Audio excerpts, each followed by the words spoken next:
Hello, welcome to another episode of Barlow's TV, your local landscape and garden resource. I'm Stephen Barlow, here in the garden to talk to you about how to plant roses. So here at Barlow's, this weekend, all our roses are 20% off, and if you're a Dirty Glove Club member, they're 25% off. And don't forget, you can buy your roses online at our website, barlowflowerfarm.com, to make it easier for you guys. So let's get started. So what I'm going to do is I'm going to plant a rose here. I have, what I have here is a shrub rose. So we have all different types of roses. I encourage you to come to our class this weekend where I'll be talking more about roses. But we have all different kinds of roses. This is actually called a shrub rose. So it's great for landscapes or for the person who isn't into gardening a ton but wants a really nice rose in their landscape that's going to perform well. This one is called Carefree Delight. It's got kind of a smaller pink flower. So what I'm going to do is I'm going to look at my materials that I have here to plant my rose. I think it's really important, and we always recommend with any new plantings of annuals, perennials, trees, or shrubs, is to always incorporate some bumper crop, which has some mycorrhizae, which are great for the roots, and some compost and other great products to build that soil around the rose to give it the best possible chance of survival and growing well in your garden. Same thing with this biotone. This is a starter fertilizer, has some other good organics in there to get that rose growing. Same with any of your plants, trees, or shrubs that you're going to plant in your garden. So let's get started here. I'm going to start to dig my hole. And whenever you're digging a hole with any tree or shrub, make sure you have a good spade. You know, this is a nice heavy-duty spade. And I'm going to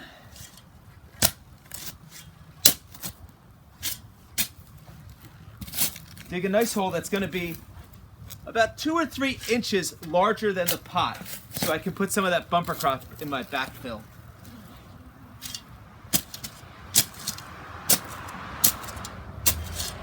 So if you look at my soil here, this soil is more of a sandy loam soil. It's got a lot of bits of sand in it, so that's a good soil to have. It means I know it's going to drain really well. I'm not going to have a lot of standing water, but I do want to add the bumper crop to that because it is so sandy.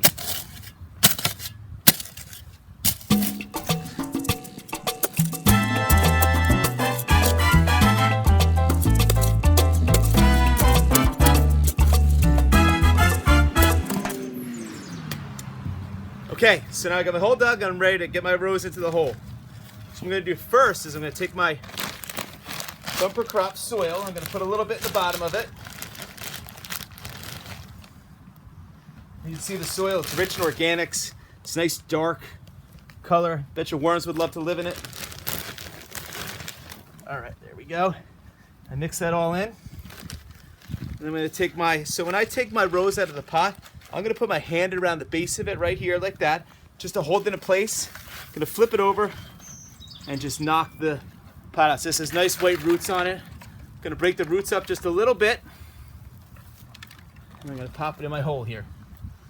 So it fits flush with my hole, so I'm going to raise it up just a little bit because I want it to sit about 1 inch or 2 higher, so as the ground settles, the rose will settle in. So my rose is in there.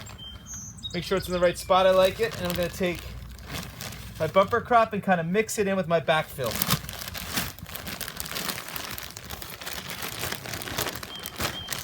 While I'm mixing it too, I'm going to add my biotone. This is great. This is from Espoma, and they have it in this waterproof bag. So you can have it outside. It's not going to get hurt by the elements.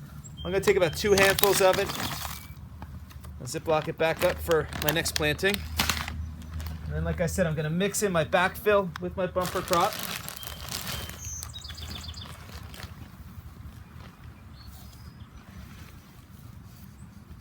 And I kind of want to push it in down there. Not really, really hard. I don't want to pound it in there, but I do want to push it down to get rid of any air pockets.